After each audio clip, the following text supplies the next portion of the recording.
হনুমানজিকে একটা বিষয় বলা হয় যে সংকট মোচন। ওকে।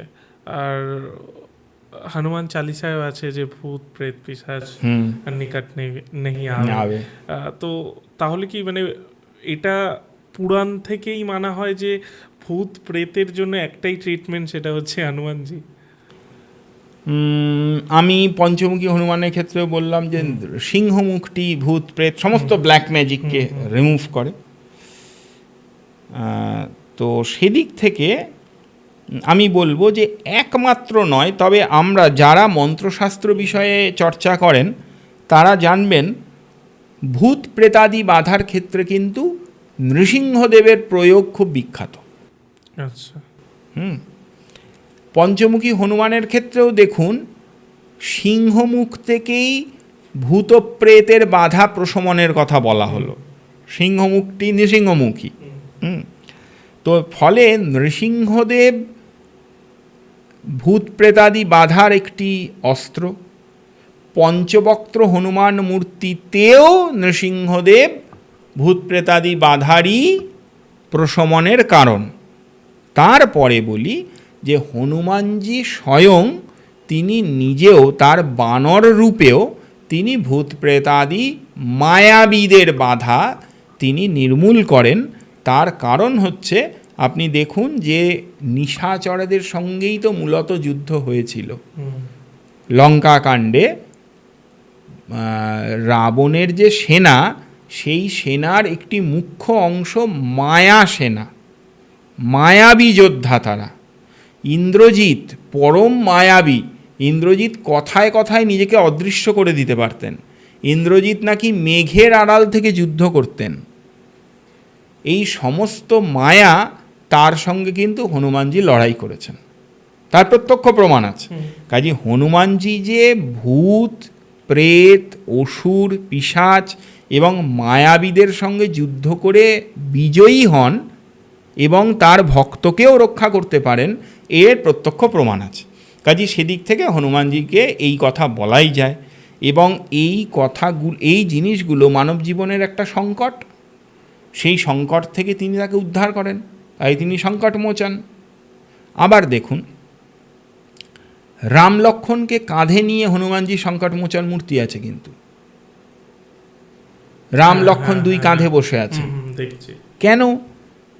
যখন রাবণ বা মেঘনাদ সব ভয়ঙ্কর ভয়ঙ্কর অস্ত্র প্রয়োগ করছেন, আকাশে উঠে যুদ্ধ করছেন, তখন কিন্তু রাম লক্ষ্মণকে হনুমানজি কাঁধে নিয়ে আকাশে উড়ে গেছেন, দিয়ে তাদেরকে সমানে সমানে যুদ্ধ করিয়েছেন। এমন কথা রামায়ণে রয়েছে। লক্ষ্মণজিকে কাঁধে নিয়ে হনুমান বলছেন, আমার কাঁধে বসো, আমি তুলে নিয়ে যাচ্ছি, তোমার কাছে তো রথ নেই, তুমি কি করে যুদ্ধ করবে, ও তো মেঘের আড়াল থেকে যুদ্ধ করছে। তো এই সব ক্ষেত্রেও দেখুন, যুদ্ধক্ষেত্রেও ভগবান রামচন্দ্র তারও যা যা অসুবিধায় তিনি পড়েছেন, তার থেকে মুখ্যত তিনি রক্ষা করেছেন। আচ্ছা, সীতা দেবীর খবর আনা, তৎকালীন সময় তো আর আমাদের মতো স্যাটেলাইট ইন্টারনেট এসব কিছু ছিল না। সেখানে তিনি গিয়ে সমুদ্র লঙ্ঘন করে তিনি গিয়ে খবরটা নিয়ে এলেন, তবেই কিন্তু লঙ্কা কাণ্ড ঘটল। তা না হলে লঙ্কা আক্রমণ করব কেন? ওদিকে তো যেতেনি না তারা। তাহলে এই যুদ্ধের যে গ্রাউন্ড প্রস্তুত করা, সেটাও হনুমানজি করেছেন। কাজে যে কোনো দিক দিয়ে আপনি ভাবুন, সমস্ত বিপদ বারণ কিন্তু তিনি। কাজে তিনি তো একদম প্রতিষ্ঠিত সংকট মোচন। একদমই। একটু আগে একটা কথা হলো, সেটা হচ্ছে হনুমানজি ব্রহ্মচারী। কিন্তু আমরা জানি তার পুত্রেরও উল্লেখ আছে, পাতালে তার পুত্র। হ্যাঁ, তো তাহলে তিনি ব্রহ্মচারী কে করে? এইটা সম্বন্ধে বলা হয় যে হনুমানজির এই যে পুত্র, এই পুত্র কিন্তু তার সাধারণ মানবের মতো সংযোগে উৎপাদিত পুত্র নয়। তার তেজ ঘর্মের মাধ্যমে সমুদ্রে পতিত হয়েছিল, সেখান থেকে ওই পুত্রটি জন্মগ্রহণ করে।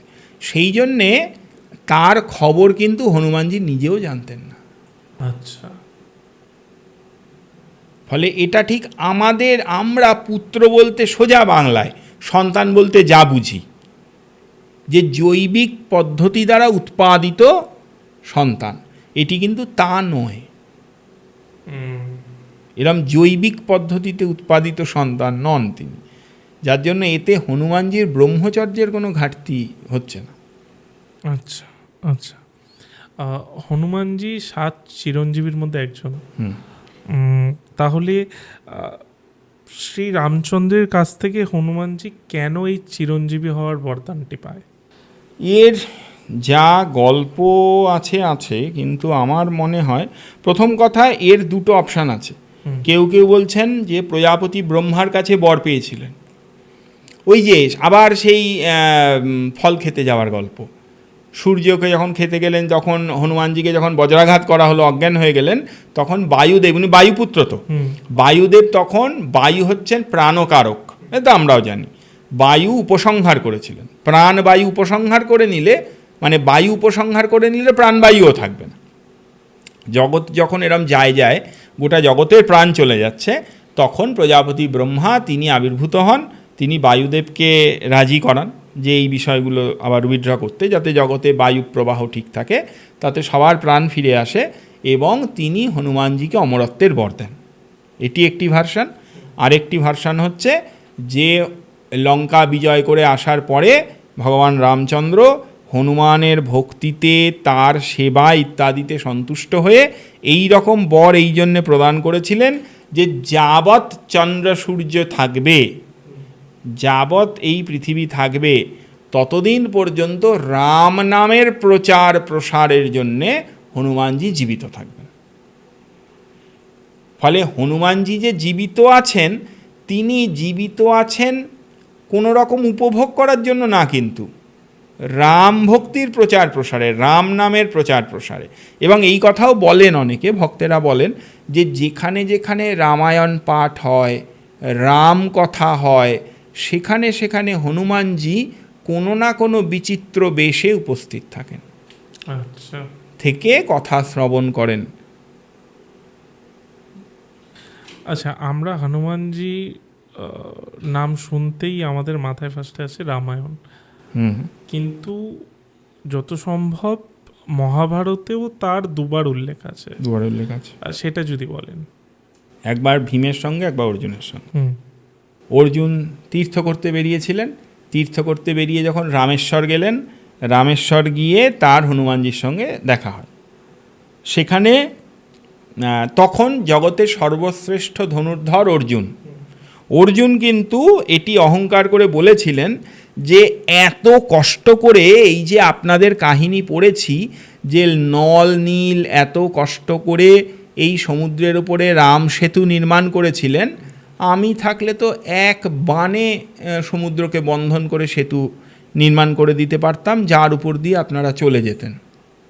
তাহলে রামচন্দ্র যদি ভগবান হবেন এবং রামচন্দ্র যদি সর্বশ্রেষ্ঠ ধনুর্ধর হবেন, তাহলে তিনি এইটুকু করতে পারলেন না? আপনাদের এত কষ্ট করে এই ফিজিক্যালি সেতু বাঁধতে হলো। এই কথাটার মধ্যেও কিন্তু দেখুন অর্জুনের দুটি জিনিস রয়েছে। এক হচ্ছে আবার অহংকার, আর 2 নম্বর হচ্ছে পূর্ণ ব্রহ্ম ভগবান রামচন্দ্র, তার প্রতি বিশ্বাসের হানি। এই দুটো জিনিস রয়েছে পরিষ্কার। হনুমানজি অহং সহ্য করতে পারবেন না, এবং রাম নামের কোনো প্রকার মানে অপমান তো তিনি সহ্য করতে পারবেনই না। সেই জন্যে তিনি তখন বললেন যে তাহলে তুমি সেতু রচনা করে দেখাও। তো যতবার অর্জুন বাণ দ্বারা সমুদ্র বন্ধন করছেন, সেতু রচনাও করছেন, কিন্তু হনুমানজি পা দেওয়া মাত্র সেই সেতু ভেঙে যাচ্ছে। তখন আলটিমেটলি অর্জুন তার কাছে সারেন্ডার করলেন যে না, আমার এটা। তো তখন অর্জুন এবং শ্রীকৃষ্ণও সেখানে আবির্ভূত হয়েছিলেন। তারা বলেন যে কুরুক্ষেত্র যুদ্ধে আপনি আমাদের পক্ষ অবলম্বন করুন। তো তখন হনুমানজি আলটিমেটলি বলেন যে আমার পক্ষে এই যুগে, দাপর যুগে যুদ্ধ করা সম্ভব না। মানে হনুমানজির সাইজ, সোজা বাংলা কথায়, হনুমানজির সাইজ দাপর যুগের সাইজের অনুপাতে সঠিক নয়। তিনি রণক্ষেত্রে দাঁড়ালে আর যুদ্ধ হয়ই না। কিন্তু যুদ্ধটা তো হতে হবে, কারণ যুদ্ধটাও তো লোকশিক্ষা দেবে, যুদ্ধটা হতে হবে। সেই জন্যে তখন হনুমানজি কি বললেন যে আমি শুধু আমার হুঙ্কার, আমার এই হুঙ্কার দিয়ে তোমাকে সাহায্য করব। কিভাবে করব না, আমি তোমার রথের মাথায় ধ্বজায় কপিধ্বজ হয়ে থাকব, অর্থাৎ ধ্বজায় তুমি হনুমানের একটি ছবি রাখবে, হনুমান চিহ্ন। এই কপিধ্বজ রথের এই বলে যে মহাভারতের যুদ্ধে এই অর্জুনের রথের শীর্ষ থেকে ওই ধ্বজা থেকে হনুমানের হুঙ্কার, যে হুঙ্কারেই বিরোধী পক্ষ অনেকটা হীনবল, মানে তাদের কনফিডেন্স লেভেল ডাউন হয়, তাতে অর্জুনের যুদ্ধ করতে সুবিধা। এটি একটি। আরেকটি হচ্ছে তিনি আবার ভীমের অহং নাশ করেছিলেন। ভীম যখন করতে গেলেন, ওই একটি পুষ্পমালা না কিছু খুঁজতে বেরিয়েছিলেন বনে দ্রৌপদীর জন্যে, তখন হনুমানজির সঙ্গে দেখা হয়, দুজনেই পবনপুত্র, তাই ভাই। তো হনুমানজির সঙ্গে দেখা হয়, হনুমানজি একটি বৃদ্ধ বানরের বেশে শুয়েছিলেন, লেজটি রাস্তার উপরে ছড়িয়ে দিয়ে। তো ভীম তখন বলেন যে আপনি আপনার পুচ্ছটি অপসারণ করুন, আমি যাব, না হলে তো আপনি বৃদ্ধ ব্যক্তি, আপনার উপর দিয়ে পার হয়ে যেতে হয়, সেটা তো সভ্যতা নয়। তো তখন হনুমানজি বলেন যে তুমি সরিয়ে নাও। তো তখন কিন্তু অত্যন্ত ভীষণ চেষ্টা করেও ভীম সরাতে পারেননি। তখন ভীম বলেন যে আপনি কে, আপনি সাধারণ বানর হতেই পারেন না। তখন আরেকবার তিনি সমূর্তিতে আসেন এবং তাকে আশীর্বাদ ইত্যাদি করেন। তো এই দুটো ক্ষেত্রে আমরা দেখতে পাই, প্র্যাকটিক্যালি দুটো ক্ষেত্রে হলেও কুরুক্ষেত্রের যুদ্ধে গোটাটাতেই কিন্তু হনুমানজি আছেন ওই রথের শীর্ষে, ধ্বজায় শীর্ষে। আচ্ছা, আমি এবার একটা অন্য রকমের কোয়েশ্চেন করি, সেটা হচ্ছে যে রামায়ণের অনেকগুলো ভার্সন আছে, সব থেকে পপুলার ভার্সন হচ্ছে বাল্মীকি রামায়ণ। কিন্তু আমরা অ্যাকচুয়ালি যেটা শুনেছি সেটা হচ্ছে আসল রামায়ণ লিখেছিলেন স্বয়ং হনুমাদ রামায়ণ। হ্যাঁ, হনুমাদ রামায়ণ। তো ওই ভার্সনটা আমরা কোনোদিনও পাইনি। প্রথমত কেন পাইনি, আর কেন বাল্মীকির রামায়ণই এত পপুলার? এটা বলছে যে রামায়ণের গোটা ঘটনার প্রত্যক্ষদর্শী হনুমানজি নিজে।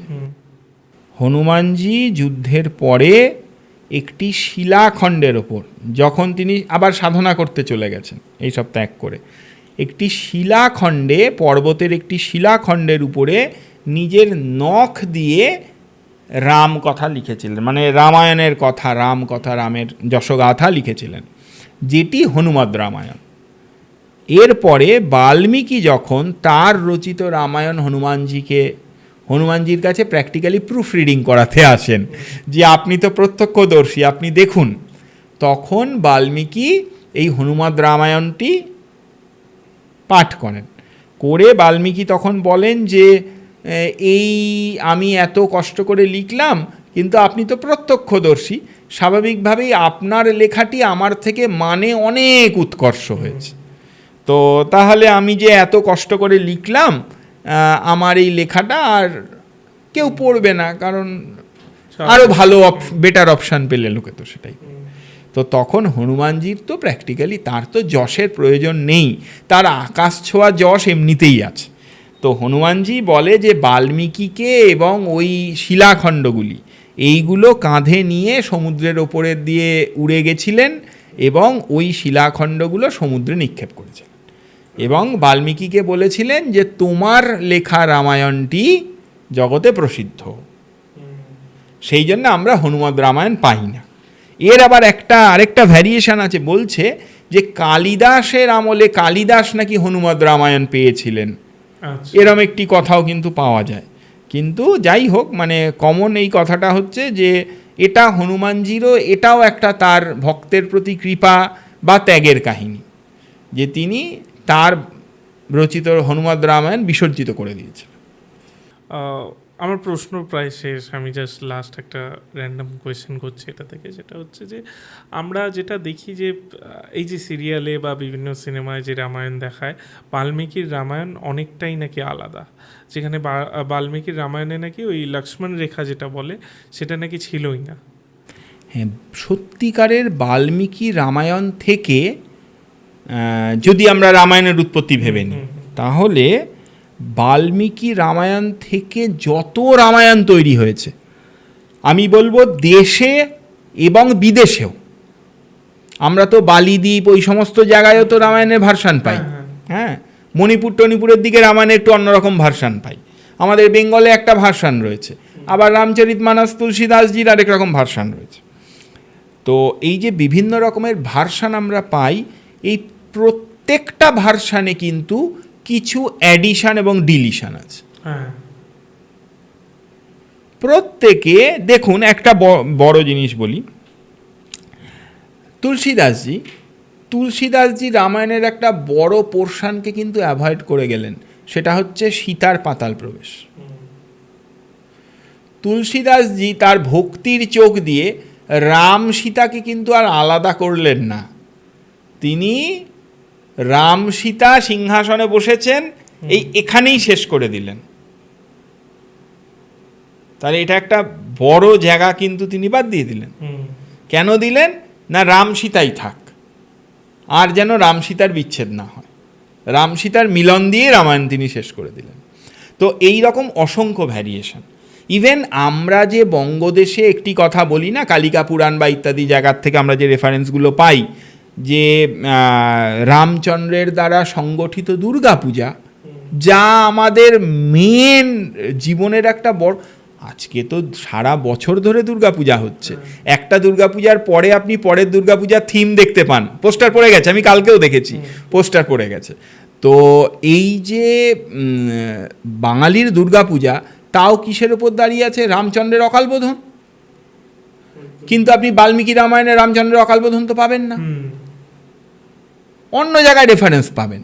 তার মানে খালি রামায়ণও না, এই যে আমি বলতে গিয়ে কালিকা পুরাণের কথা বলে দিলাম, কালিকা পুরাণেই যে এই যে রামচন্দ্রের অকালবোধনের কথা রয়েছে, এই কালিকা পুরাণে তো রামচন্দ্রের রাম রাবণের যুদ্ধের বিস্তৃত ব্যাখ্যা রয়েছে, কথাবার্তা রয়েছে। মানে রাম রাবণের যুদ্ধটা এত পপুলার একটা টপিক, এটা অসংখ্য পুরাণে আছে এবং অসংখ্য জায়গায় একটু একটু একটু একটু করে ভ্যারিয়েশন হয়ে আছে। এবং রামায়ণ নামেও, মানে রামায়ণ নামে বা রামায়ণের সম্পর্কিত যা যা কাব্য আছে, সেগুলোতে প্রত্যেকটাতে আপনি দেখবেন কিছু অ্যাডিশন, কিছু ডিলিশন আছে। এর যদি আপনি বলেন যে এটা কি শুধু কবির খেলা, এই ক্ষেত্রে আমি বলবো, আমরা যারা গোটা শাস্ত্রটাকে সঠিক বলে মানি, তাদের একটা ব্যাখ্যা আছে, একদম অন্য অ্যাঙ্গেলের ব্যাখ্যা। কল্পে কল্পে রাম হয়, কল্পে কল্পে রাবণ হয়। অর্থাৎ এই যে যুগ, কল্প, মন্বন্তর, এই যে কালের যে হিসাব হিন্দু ধর্মে আছে, সেখানে কিন্তু একটি কথা বারবার বলা হয়েছে যে ঘটনাগুলো চক্রাকারে আবর্তিত হয়, ফলে রামাবতার অনেকবার হয়েছে, রাবণও অনেকবার এসেছেন, এবং প্রতিবারের মুখ্য লীলার বাদে তার যে অঙ্গলীলাগুলো, সেগুলো বহু ক্ষেত্রে কিছু কিছু ভ্যারিয়েশন হয়েছে। অ্যাকচুয়ালি যদি আমি তাও ধরি, আমি তাও সব কিছু বাইরে রেখে ধরি, বলা হয় যে বাল্মীকির রামায়ণটাই অ্যাকচুয়াল রামায়ণ, মূল মানে ওটা থেকেই সবকিছু, হ্যাঁ। কারণ হনুমানজিটা তো ওটা তো পাওয়া যায়, বিসর্জন দিয়ে দিয়েছেন, তা না হলে ওটাই মূল হওয়ার কথা, যেটা একদম প্রত্যক্ষদর্শী, হাতে গরম যাকে বলে, হাতে গরম এক্সপেরিয়েন্স, প্রুফ থেকে একদম, হ্যাঁ, যে এই সব হয়েছে। হ্যাঁ, এরকমই বিভিন্ন আরও ক্লিপস পাওয়ার জন্য, আরও বিষয়ে জানার জন্য আমাদের এই চ্যানেল ইউটিএস ক্লিপসকে অবশ্যই সাবস্ক্রাইব করুন।